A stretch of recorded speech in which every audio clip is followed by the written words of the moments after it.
अथ श्रीराघवेन्द्रस्तोत्रम्। ॐ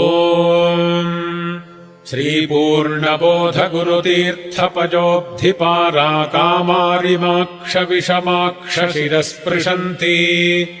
पूर्वोत्तरामिततरङ्गचरत्सु हंसा देवालिसेवितपराङ्घ्रिपयोजलग्ना जीवेशभेदगुणपूर्तिजगत्सु सत्त्वनीचोच्चभावमुखनक्रगणैः समेता दुर्वाद्यजापतिगिलैर्गुरुराघवेन्द्रवाग्देवता सरिदमो विमलीकरोतु। श्रीराघवेन्द्रः सकलप्रदाता स्वपादकञ्जध्वजभक्तिबद्धः अघाद्रिसम्भेदनदृष्टिवज्रः क्षमासुरेन्द्रो वतु माम् सदाजम्। श्रीराघवेन्द्रो हरिपादकञ्जनिषेवणाल्लब्धसमस्तसम्पत् देवस्वभावो दिविजद्रुमोऽयमिष्टप्रदो मे सततम् स भूयात्। भव्यस्वरूपो भवदुःखतूलसङ्घाग्निचर्यः सुखधैर्यशाली समस्तदुष्टग्रहनिग्रहेशो दुरत्यजोपप्लवसिन्धुसेतुः निरस्तदोषो निरवद्यवेषः प्रत्यर्थिमूकत्वनिदानभाषः विद्वत्परिज्ञेयमहाविशेषो वाग्वैखरी निर्जितभव्यशेषः सन्तानसम्पत्परिशुद्धभक्तिविज्ञानवाग्देहसुपाटवादीन् दत्त्वा शरीरोत्थसमस्तदोषान् हत्वा सनोऽव्याद्गुरुराघवेन्द्रः।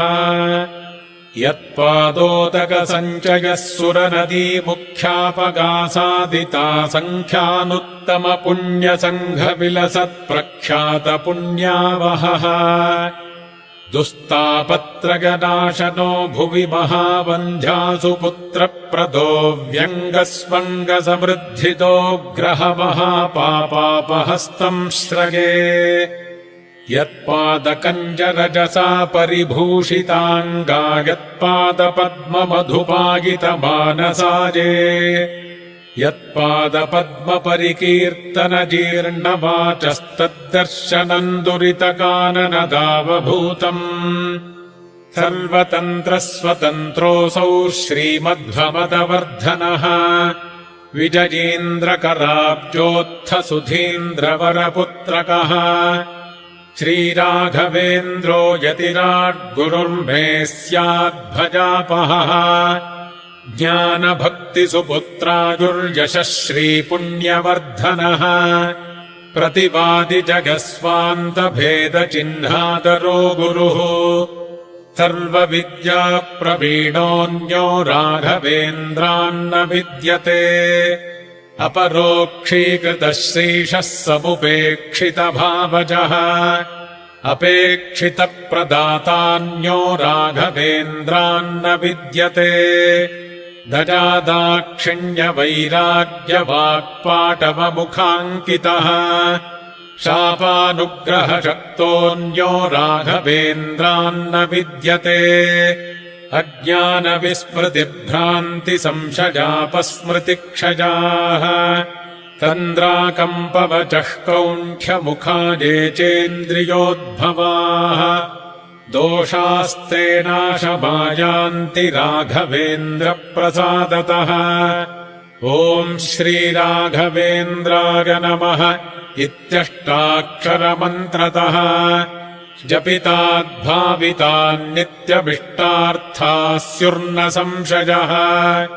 हन्तु नः कायजान् दोषानात्मात्मीयसमुद्भवान् सर्वानपि पुमर्थांश्च ददातु गुरुरात्मवित् इति कालत्रये नित्यम् प्रार्थनां यः करोति सः इहामुत्राप्तसर्वेष्टो मोदते नात्र संशयः अगम्यमहिमालोके राघवेन्द्रो महायशाः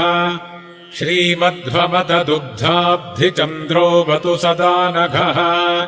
सर्वयात्राफलावाप्त्यै यथाशक्तिप्रदक्षिणम् करोमि तव सिद्धस्य वृन्दावनगतञ्जलम् शिरसा धारयाम्यद्य सर्वतीर्थफलाप्तये सर्वाभीष्टार्थसिद्ध्यर्थम् नमस्कारम् करोम्यहम्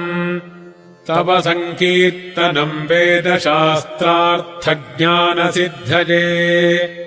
संसारे क्षयसागरे प्रकृतितो गाधे सदा दुस्तरे सर्वावद्यजलग्रहैरनुपमैः कामादिभङ्गाकुले नानाविभ्रमदुर्भ्रमेमितभयस्तोमादिफेनोत्कटे दुःखोत्कृष्टविषे समुद्धर गुरो मामग्नरूपम् सदा राघवेन्द्र गुरुस्तोत्रम् यः पठेद्भक्तिपूर्वकम् तस्य कुष्ठादिरोगाणाम् निवृत्तिस्त्वरया भवेत् अन्धोऽपि दिव्यदृष्टिः स्यादेडमूकोऽपि वाक्पतिः पूर्णायुः पूर्णसम्पत्तिस्तोत्रस्यास्य जपाद्भवेत् यः पिबेज्जलमेतेन स्तोत्रेणैवाभिमन्त्रितम् तस्य कुक्षिगता दोषाः सर्वे नश्यन्ति तत्क्षणात् यद्वृन्दावनवासाद्य पङ्गुः खञ्जोऽपि वा जनः स्तोत्रेणानेन यः कुर्यात् प्रदक्षिणनमस्कृती स जङ्घालो भवेदेव गुरुराजप्रसादतः सोमसूर्योपरागे च पुष्यार्कादिसमागमे योऽनुत्तममिदम् स्तोत्रमष्टोत्तरशतम् जपेत् भूतप्रेतपिशाचादिपीडा तस्य न जायते एतत् स्तोत्रम् समुच्चार्य गुरोर्बृन्दावनान्तिके दीपसंयोजनाज्ञानम् पुत्रलाभो भवेद्ध्रुवम् परवादिजयो दिव्यज्ञानभक्त्यादिवर्धनम् सर्वाभीष्टप्रवृद्धिः स्यान्नात्र कार्या विचारणा राजचोरमहाव्याघ्रसर्पनक्रादिपीडनम् न जायतेऽस्य स्तोत्रस्य प्रभावान्नात्र संशयः यो भक्त्या गुरुराघवेन्द्रचरणद्वन्द्वम् स्मरन् यः पठेत् स्तोत्रम् दिव्यमिदम् सदा न हि भवेत्तस्य सुखम् किञ्चन किन्त्विष्टार्थसमृद्धिरेव कमलानाथप्रसादो दजात् कीर्तिर्दिग्विदिता विभूतिरतुला साक्षी हजास्योऽत्र हि इति श्रीराघवेन्द्रार्य गुरुराजप्रसादतः कृतम् स्तोत्रमिदम् पुण्यम् श्रीमद्भिर्ह्यपणाभिधैः पूज्याय राघवेन्द्राय सत्यधर्मरताय च भजताम् कल्पवृक्षाय नमताम् कामधेनवे आपादमौलिपर्यन्तम् गुरूणामाकृतिम् स्मरेत् तेन विघ्नाः प्रणश्यन्ति सिद्ध्यन्ति च मनोरथाः दुर्वादिध्वान्तरवजे वैष्णवेन्दीवरेन्दवे श्रीराघवेन्द्र गुरवे नमोऽत्यन्तदयालवे मूकोऽपि यत्प्रसादेन मुकुन्द शयनायते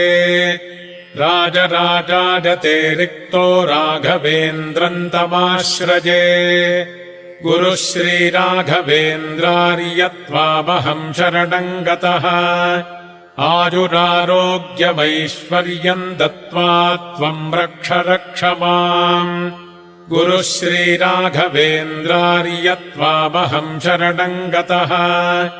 ज्ञानम् भक्तिम् च वैराग्यम् दत्त्वा त्वम् रक्ष रक्ष माम् इति श्रीमदप्पणाचार्य विरचित